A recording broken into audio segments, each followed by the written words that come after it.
Hello friend दोस्तों, छत्तीसगढ़ उच्च न्यायालय ने माना कि वैध पुनर्विवाह का प्रभाव यह है कि विधवा अपने पिछले पति से विरासत में प्राप्त संपत्ति में अपना अधिकार खो देती हैं और इसे तब तक स्थापित नहीं किया जा सकता जब तक कि ये वैधानिक आवश्यकताओं के तहत सख्ती से साबित ना हो।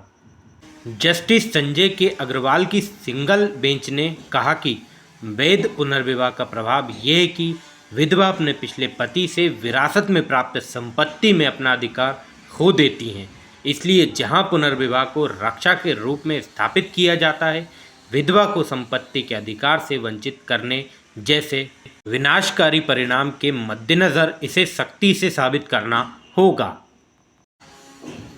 उन्होंने आगे कहा कि पुनर्विवाह का प्रभाव ये होगा कि विधवा अपने पति से विरासत में मिली संपत्ति में अपना अधिकार खो देती है और जब तक हिंदू विधवा पुनर्विवाह अधिनियम 1856 की धारा 6 के अनुसार आवश्यक समारोहों का पालन करने के बाद पुनर्विवाह के तथ्य को सख्ती से साबित नहीं किया जा सकता है,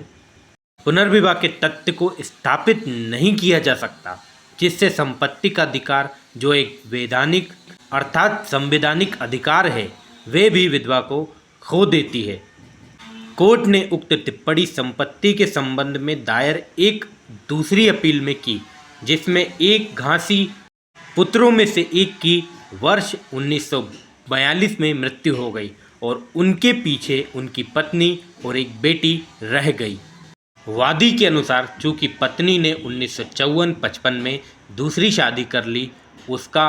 वादी की संपत्ति में अधिकार समाप्त हो गया, क्योंकि वह हिंदू उत्तराधिकार अधिनियम 1956 की धारा 14(1) के तहत वादी की संपत्ति की पूरी मालकिन नहीं बनी थी। इसीलिए ये दलील दी गई कि ना तो विधवा पत्नी और ना ही बेटी का संपत्ति पर कोई अधिकार है और इस प्रकार उसे वादी के कब्जे में हस्तक्षेप करने से रोका जाए और वादी को संपत्ति का धारक घोषित किया जाए। ट्रायल कोर्ट ने रिकॉर्ड पर मौजूद मौखिक और दस्तावेजी सबूतों की जांच करने के बाद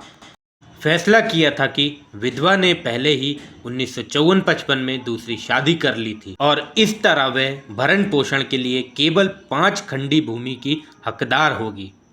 अपील में प्रथम अपीलीय न्यायालय ने बेटी की अपील की अनुमति दी और कहा कि हिंदू उत्तराधिकार अधिनियम 1956 की धारा 14(1) के मद्देनज़र विधवा हिंदू उत्तराधिकार अधिनियम 1956 के लागू होने पर वादी संपत्ति की पूर्ण मालकिन बन गई थी और इसलिए वादी किसी भी डिक्री का हकदार नहीं है और ट्रायल कोर्ट के फैसले और डिक्री को रद्द कर देता है। मामले के तथ्यों को देखते हुए न्यायालय ने कहा कि विधवा पत्नी हिंदू उत्तराधिकार अधिनियम 1956 के लागू होने के बाद भी वादी की भूमि की भौतिक स्थिति में बनी हुई है और उसका सीमित अधिकार यदि कोई हो हिंदू उत्तराधिकार अधिनियम 1956 की धारा 14(1) के तहत पूर्ण स्वामित्व में परिपक्व हो गया है। इस विश्लेषण पर प्रासंगिक प्रावधानों का विश्लेषण करते हुए न्यायालय का विचार था कि ये बिल्कुल स्पष्ट है कि 1956 के अधिनियम की धारा 14(1) के तहत आकर्षित होने के लिए संपत्ति को 1956 के अधिनियम के लागू होने पर महिला हिंदू के पास होना चाहिए। इस प्रावधान का उद्देश्य सबसे पहले ये है कि एक पूर्ण मालिक के रूप में संपत्ति हासिल करने और रखने के लिए एक महिला की अक्षमता को दूर करना और दूसरा महिला को पहले से मौजूद किसी भी संपत्ति के एक सीमित मालिक से अधिनियम के शुरू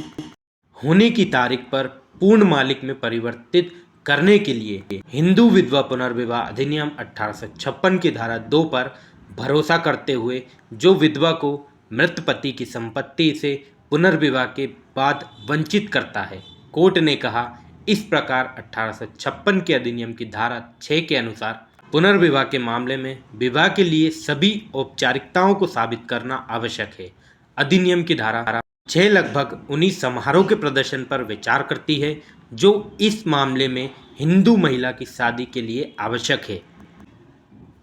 पुनर्विवाह को साबित करने के लिए उसके पुनर्विवाह से सभी समारोह का प्रदर्शन करना होगा। अपेक्षित धार्मिक समारोह के पर्याप्त प्रदर्शन के बिना किसी भी रूप में कोई अवैध विवाह नहीं हो सकता है। समारोह का प्रदर्शन इसलिए शादी को पूरा करने के लिए ज़रूरी है। ये देखते हुए कि दायर की गई अपील को खारिज करने में प्रथम अपीलीय न्यायालय बिल्कुल उचित था, न्यायालय ने कहा, इसलिए प्रथम अपीलीय न्यायालय द्वारा दर्ज किए गए निष्कर्ष की वादी की संपत्ति घासी के हिस्से में आ गई और घासी की मृत्यु के बाद प्रतिवादी नंबर 1 के भौतिक कब्जे में वादी भूमि रहेगी। और धारा 3(2) के आधार पर हिंदू महिला संपत्ति अधिकार अधिनियम 1937 प्रतिवादी नंबर 1 कियाबाई 1956 के अधिनियम के लागू होने तक अपने जीवन काल के दौरान संपत्ति की सीमित मालिकिन बन गई और 1956 के अधिनियम के लागू होने के बाद वह वादी की संपत्ति की पूर्ण मालकिन बन गई। रिकॉर्ड पर उपलब्ध साक्ष्य के आधार पर तथ्य की सही खोज है। ये ना तो विकृत है और ना ही रिकॉर्ड के विपरीत है। इस तरह से मामला था जो मैंने आपको बताया। तो दोस्तों, मिलते हैं नेक्स्ट वीडियो में किसी नए टॉपिक के साथ। तब तक के लिए जय हिंद, जय भारत।